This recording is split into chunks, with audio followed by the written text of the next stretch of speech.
दोस्तों शुरू करने से पहले डिस्क्लेमर की वीडियो सिर्फ और सिर्फ एजुकेशनल पर्पस के लिए है, इन्वेस्टमेंट एडवाइस नहीं है। तो वीडियो को देखकर आप सीख सकते हो और इन्फॉर्मेशन को ले सकते हो। मार्केट के अंदर उत्पात मचा हुआ था आज के दिन। निफ्टी 353 पॉइंट्स नीचे, 1.38% की मंदी। 1% से बड़ी गिरावट को क्रैश ही हम बोलते हैं। इंडेक्स की बात करूँ, बाकी स्टॉक्स ने तो काफ़ी काफ़ी खराब परफॉर्म किया। निफ्टी बैंक भी नीचे था, मिड कैप 2-3% के साथ में क्रैश, स्मॉल के भी 3% के आसपास का क्रैश देके बंद हो चुका है। स्टॉक्स मैक्सिमम नीचे है। सेक्टर्स को देखने चले तो सब कुछ लाल है।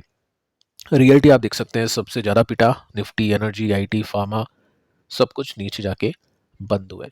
क्या रीज़न है उसके पीछे का, उसको चेक करते हैं, डिटेल में समझते हैं। यहाँ पे इस उत्पाद के अंदर इन्वेस्टर्स की स्ट्रैटेजी, जो भी एक्सपीरियंस्ड इन्वेस्टर्स होते हैं वो किस तरह की स्ट्रैटेजी बना के चलते हैं, या मेरी स्ट्रैटेजी भी मैं आपको बताने की कोशिश करूंगा। यहाँ पे देखिए दोस्तों, आप नोट कर सकते हैं ग्लोबल स्टॉक्स नीचे, इंडियन स्टॉक्स भी नीचे, गोल्ड ऑल टाइम हाई पर, एस्केलेटिंग यूएस यूरोप टेंशन, और ग्रीनलैंड के ऊपर ये विवाद चल रहा है, आपको बताइए। साथ में आप देख सकते हैं जो S&P 500 के जो फ्यूचर्स हैं उस समय गिरे थे, अभी के समय मार्केट ओपन हो गए। तो देखते हैं नेक्स्ट वीडियो के अंदर की किस तरह की सिचुएशन है। कुछ पॉइंट्स है आपके सामने। सबसे पहला जो पॉइंट है, ग्रीनलैंड की वजह से जो टैरिफ लगा है यूरोपियन नेशंस के ऊपर, वो एक मेन प्रॉब्लम है कि वहाँ पे ट्रम्प ऐसा कर सकता है तो इंडिया के साथ तो पता नहीं आगे कितने % के साथ में टैरिफ बढ़ सकता है। 10% का टैरिफ, उसके बाद में 25% तक ये बढ़ सकता है। 1 फरवरी से अप्लाई होगा, 1 जून को ये 25% तक पहुंचेगा। धमकी ये दी है कि अगर मैं ग्रीनलैंड को नहीं खरीद पाता हूं तो फिर आप भुगतो 25% का टैरिफ। ठीक है। साथ में आप देख सकते हैं अग्रेसिव सेलिंग चली एफआईएस की इंडियन मार्केट के अंदर। जनवरी के डेटा अभी तक का डेटा है, कम ही टाइम हुआ है, अभी तक पूरा टाइम हुआ नहीं जनवरी का, तो उसमें भी 29,000 करोड़ का माल बेच दिया। काफी बड़ी बिकवाली साल के शुरू में ही। अब इससे संकेत आपको मिल रहा है कि 2026 में किस तरह की एक्सपेक्टेशंस आपको करनी चाहिए। 26 स्टार्ट होने से पहले मैंने आपको अपनी एक्सपेक्टेशंस बता दिया था। साथ में आगे चलते हैं। Q3 के रिजल्ट, ये बहुत बड़ा इवेंट था। इसको भी अब मार्केट कुछ खास वैल्यू नहीं दे पा रहा है, क्योंकि कुछ वैल्यू बची नहीं है। वैल्यूएशन को सपोर्ट कब मिलेगा? जब नंबर्स बहुत अच्छा आएंगे, एक्सपेक्टेशंस बीट होगी। लेकिन अगर हम देखें जो आईटी सेक्टर को देखें, क्योंकि निफ्टी के अंदर मैक्सिमम होल्ड करता है आईटी सेक्टर, पोर्टफोलियोज के अंदर भी आईटी सेक्टर की काफ़ी अच्छी होल्डिंग्स होती है। काफ़ी खराब रिजल्ट आ रहे हैं। लेबर कोड की वजह से भी और भी काफ़ी सारी प्रॉब्लम्स चल रही है, जिसकी वजह से आईटी कंपनीज के स्टॉक्स क्रैश करे। निफ्टी भी उसी वजह से अंडर परफॉर्म करे। साथ में बैंक्स भी कुछ खास नहीं कर पा रहे। ठीक है। ये सब चीज़ें आप इसमें नोट कर सकते हैं। साथ में आगे चलते हैं। इन्वेस्टर्स अभी के समय शिफ्ट कर रहे हैं सेफ्टी के ऊपर। इक्विटी के अंदर काफ़ी रिस्क है, ट्रंप का पता नहीं है 2-3 साल के अंदर क्या कुछ कर जाए। तो सेफ कहाँ पे है? गोल्ड एंड सिल्वर में।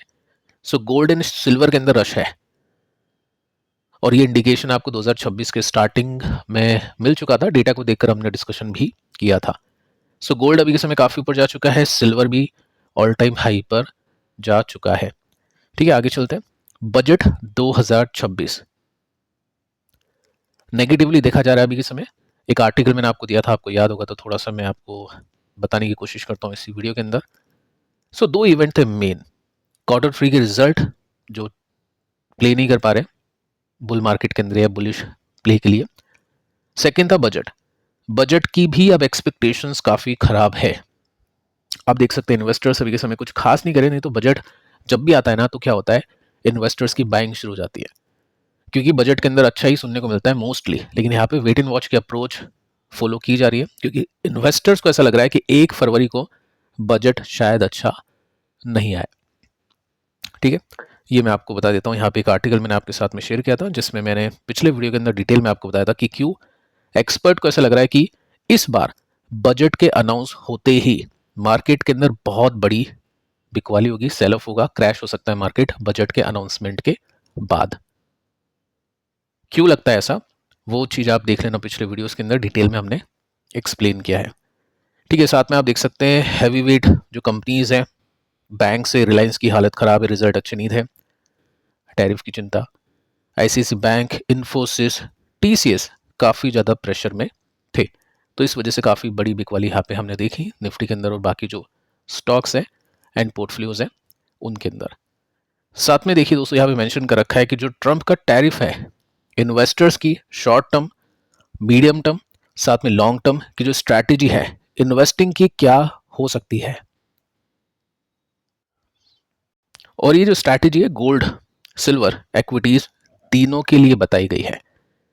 अब देखिए है क्या इसके अंदर, जो भी स्ट्रैटेजी है पर्सनली मैं इससे 100% अग्री करता हूँ। जैसे अगर मुझसे आप क्वेश्चन करोगे कि आप क्या करो या फिर आपकी क्या स्ट्रैटेजी है, मान लो यही है, अगेन आपकी स्ट्रैटेजी चेंज हो सकती है, डिफरेंट हो सकती है, ठीक है, वो सब अपनी अपनी चॉइसेस होती है। अब देखिए यहाँ पे मेंशन कर रखा है शॉर्ट टू मीडियम टर्म की जो अप्रोच है इक्विटीज को लेकर, उसको आपको क्या करना चाहिए, अवॉइड करनी चाहिए अग्रेसिव बैट्स। इसका मतलब क्या है, लोग क्या करते हैं कि एक छोटी कंपनी के अंदर पूरा पैसा लगा देते हैं, कोई स्टॉक ऊपर से नीचे गिर गया 40-50%, पूरा पोर्टफोलियो बेच दिया, उसके अंदर पूरा पैसा लगा दिया, अब वो भी नहीं चलेगा। ये गलती नहीं करनी है। सेकंड आप ये देख सकते हैं कि मार्केट अगर यहां से भी करेक्ट करते हैं शार्पली, यानी यहां से काफी गिरते हैं मार्केट्स, तब जाके इन्वेस्टर्स कंसीडर कर सकते हैं ग्रेजुअल बाइंग ऑन डिप्स। एक साथ नहीं लेना है, डिप्स पे लेना है, यहां से मार्केट और नीचे आते हैं तो, क्योंकि चांसेस बहुत ज्यादा है कि मार्केट अंडर परफॉर्म यहां से भी कर जाए। ठीक है, तो कैश होल्ड रखेगा इंसान हाथ में। साथ में आप देख सकते हैं कि कौन से सेक्टर्स हैं जहां पे पहले रिकवर होने की संभावना है। कोई गारंटी नहीं है, पत्थर की लकीर नहीं है, जस्ट यहाँ पे जो सिचुएशन है उसके हिसाब से बोला जा रहा है। बैंकिंग टॉप सेक्टर है, इसके बिना कुछ होता नहीं है, जब तक बैंक फाइनेंस नहीं करेगा जब तक कुछ पॉसिबल नहीं है, ना तो कंपनी चलेगी ना ही कंजप्शन ग्रो करेगा। ऑटोमोबाइल, जीएसटी कम होने की वजह से यहाँ पे अच्छी डिमांड इंक्रीज कर रही है। ठीक है, तो ये सब चीजें आप नोट कर सकते हैं। सेकंड, डिजिटल और new age companies bounce back कर सकती है जैसे ही ग्लोबल कंडीशन नॉर्मलाइज होती है। तो अब यहाँ पे देखिए मैं आपको कहूंगा कि इंडियन मार्केट के अंदर वैसी कंपनीज है नहीं। ये जो बात की जा रही है ये उन कंपनीज की जा रही है जो यूएस मार्केट के अंदर है, गूगल, फेसबुक, अमेजोन, ये सब जो कंपनीज है उनकी बात की जा रही है। इंडिया में ऑप्शन क्या है, फैंग है या नेस्डेक 100 का ईटीएफ है। तो इनके अंदर बाउंस पहले आ सकता है अगर मार्केट की सिचुएशन नॉर्मल होती है। अगर आप देखोगे ना इन कंपनी का लॉन्ग टर्म चार्ट, तो हर डिप पे एक्यूमुलेट करने का मौका इन कंपनीज में होता है। ये जो टॉप कंपनीज की मैं बात कर रहा हूँ, जो कि नेस्डेक 100 की जो टॉप कंपनीज या जो फैंग की कंपनीज है, इनके स्टॉक का एक एक करके चार्ट आप देखोगे तो आपको पिक्चर क्लियर होगी। ठीक है, क्योंकि इनके बिना कुछ है नहीं, बहुत डिपेंडेंसी है इन कंपनीज के ऊपर। सो ये सीन है। अब देखिए दोस्तों, गोल्ड एंड सिल्वर की स्ट्रैटेजी भी यहाँ पे डिस्कस की है। काफ़ी लोग हैं जो सिल्वर को मिस कर चुके होंगे कंप्लीटली, गोल्ड को मिस कर चुके होंगे कंप्लीटली, तो वो भी एक बार अपन चेक कर लेते हैं। सो गोल्ड एंड सिल्वर को यूज़ किया जाना चाहिए हेज करने के लिए ग्लोबल अनसर्टेनिटी को। इसका मतलब यह है कि पोर्टफोलियो का 10% या मैक्सिमम 15% पार्ट, जैसे 10 लाख का पोर्टफोलियो है तो 1 लाख 1.5 लाख रुपए डाल दिए सिल्वर एंड गोल्ड के अंदर, ताकि जब आपके स्टॉक्स नीचे आए तो ये उसको संभाल पाए। लेकिन फिर भी आपका पोर्टफोलियो ऊपर नहीं जाएगा क्योंकि एक्सपोजर कम है। ठीक है, तो ये सब चीजें हैं। साथ में आप ये देख सकते हैं कि सिल्वर के पास में तो एडिशनल स्ट्रेंथ और आ चुकी है इंडस्ट्रियल यूज की, ये हम काफी टाइम से डिस्कस करें।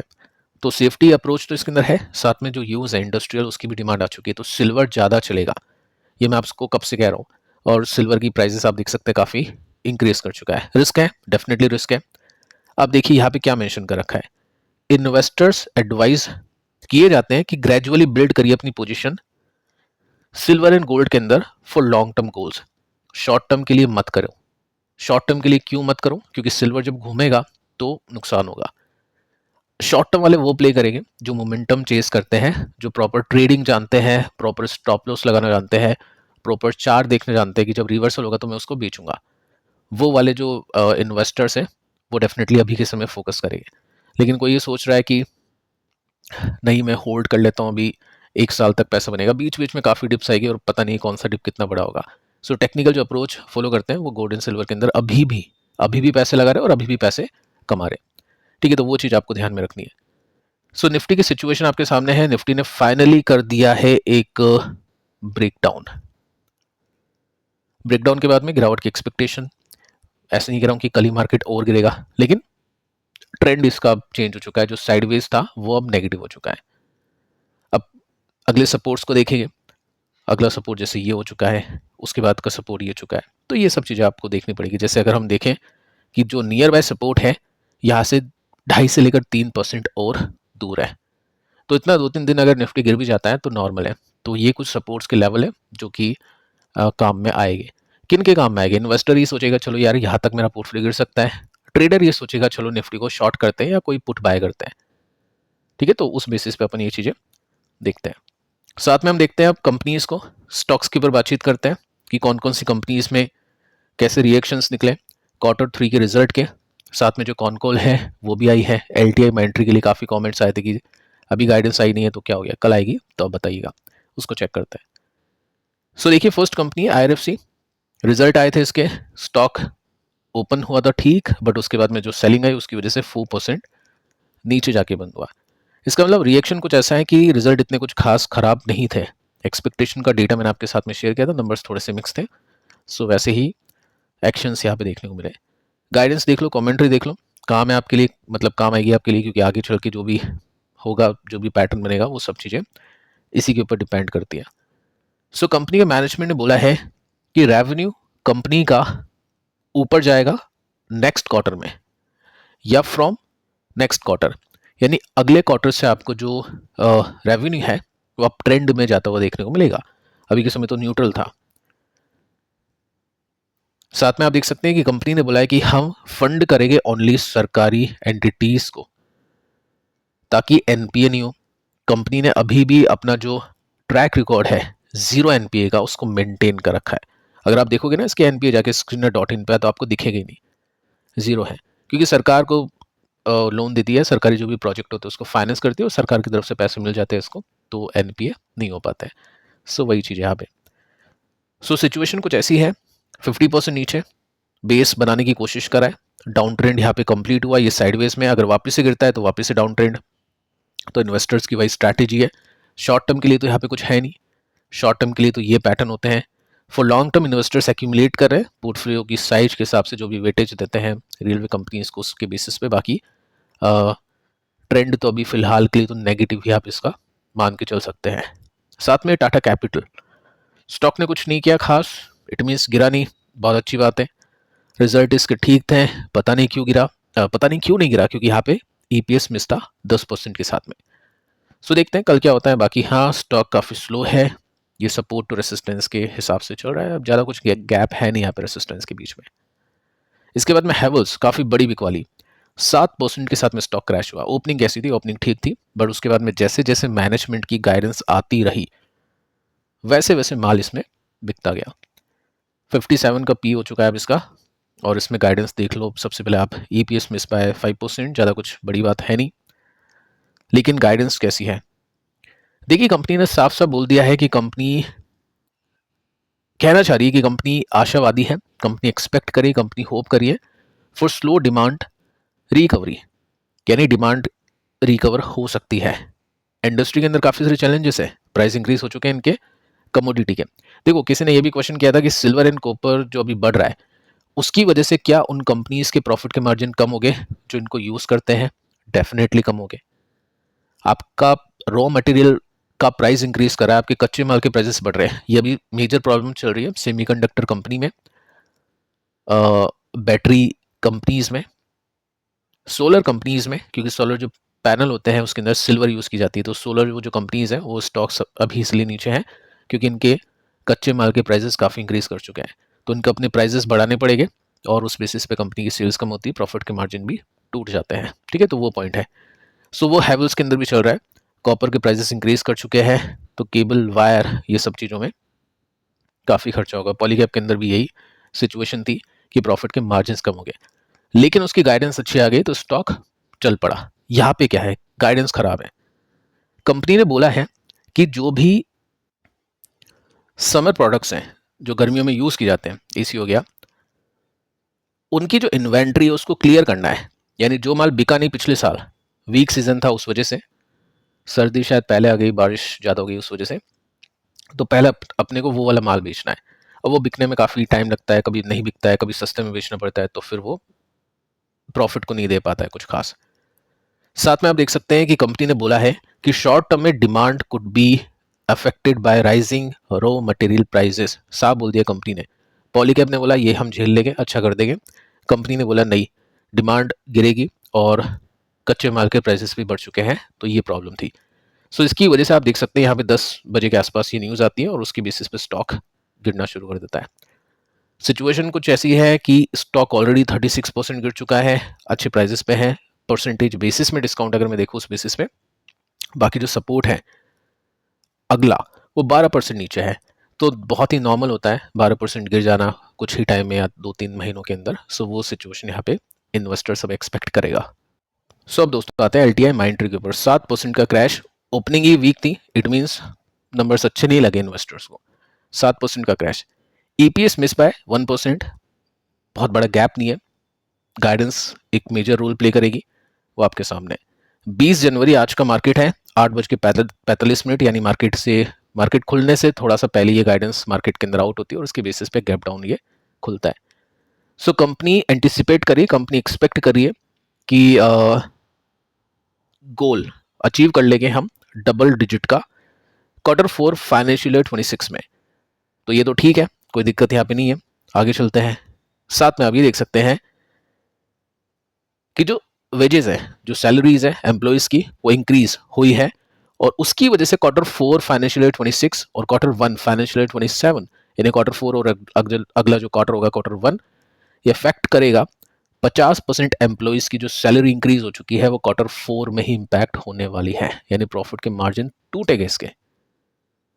अब वेजेस जो हाइक हुई है ना वो डैमेज कर सकती है 1% दोनों क्वार्टर्स में। सो ये एक बड़ा नंबर होता है 1% का, अगर मैं प्रॉफिट के हिसाब से इसको देखूँ तो गाइडेंस वीक है कि Q4 और Q1 के अंदर थोड़े से झटके लग सकते हैं प्रॉफिट की बेसिस में। स्टॉक ऑलरेडी काफ़ी चल चुका था, 70% के रिटर्न्स दे चुका था, अपने रेसिस्टेंस पे था जहाँ से पहले भी काफ़ी बड़ी सेलिंग हुई है। सो अब सपोर्ट मेजर तो 36% नीचे है, बट बीच बीच में और भी सपोर्ट्स मार्केट के अवेलेबल हैं, क्या पता यहाँ तक भी नहीं पहुँचे, एक दिन का रिएक्शन था। सो देखते हैं। बाकी हाँ, प्रॉफिट बुकिंग की है शॉर्ट टर्म इन्वेस्टर्स ने, ट्रेडर्स ने। नंबर्स मैं आपको बता चुका हूँ नंबर्स कैसे हैं, नंबर्स के अंदर ज़्यादा दिक्कत नहीं है, लेकिन जो गाइडेंस है Q4 Q1 के लिए वो वीक है थोड़ी। सो अब दोस्तों आते हैं गोल्ड एंड सिल्वर के ऊपर, कुछ अपडेट्स हैं मैं आपको देता हूँ। फाइनली वीडियो खत्म हो चुका है उन सभी इन्वेस्टर्स के लिए जो गोल्ड एंड सिल्वर में इन्वेस्ट नहीं करते हैं, साथ में देखना भी नहीं चाहते हैं, सुनना भी नहीं चाहते हैं, क्योंकि दोनों ही बचे हैं। तो आप वीडियो को बंद कर सकते हैं चाहे तो, या फिर आप देख सकते हैं। सो गोल्ड 5% की तेजी, ETF की बात कर रहा हूँ, ठीक है। सिल्वर 5% की तेजी ETF। कल हमने देखा गोल्ड एंड सिल्वर की स्पॉट प्राइसेस में इंक्रीज देखने को मिला था। साथ में हमने ये भी डिस्कस किया है आज के इसी वीडियो के अंदर कि गोल्ड एंड सिल्वर में किस तरह की स्ट्रैटेजी इन्वेस्टर्स की होनी चाहिए। सो गोल्ड ने एक फाइनली ऑल टाइम हाई का भी ब्रेकआउट दिया है। ये जो टॉप बनते हैं इनको अपन रेसिस्टेंस मान सकते हैं, जैसे इस रेसिस्टेंस से बिकवाली आई थी, इस रेसिस्टेंस से बिकवाली आई थी, तो ये जो लाइन है ना ये भी क्रॉस कर दी है, तो सुपर बुलिश। साथ में अगर मैं सिल्वर की बात करूँ तो सिल्वर के अंदर भी वही पैटर्न बना है, ये जो रेसिस्टेंस है इसको सिल्वर ने तोड़ दिया है। सो यहाँ पे रोकना मुश्किल हो चुका है। अब यहाँ पे फोमो भी है और यहाँ पे इंडस्ट्री बाइंग भी है। सो मेरे हिसाब से तो कोई मतलब इसको शायद अभी फिलहाल के लिए तो रोकना काफ़ी डिफिकल्ट है। जब भी पैटर्न घूमेगा देखेंगे, लेकिन अभी तो अंधा पैसा बनेगा इसके अंदर। ऐसा चार्ट बताने की कोशिश करें, ऐसा कुछ नहीं कि आपको खरीदना बेचना है, जस्ट ये जो सीन है, सिचुएशन है, वो आपके सामने है। तो फिलहाल दोस्तों इस वीडियो में इतना ही। पिछले दोनों वीडियोस आप देख लेना, मिलते हैं नेक्स्ट वीडियो में, तब तक के लिए बाय बाय।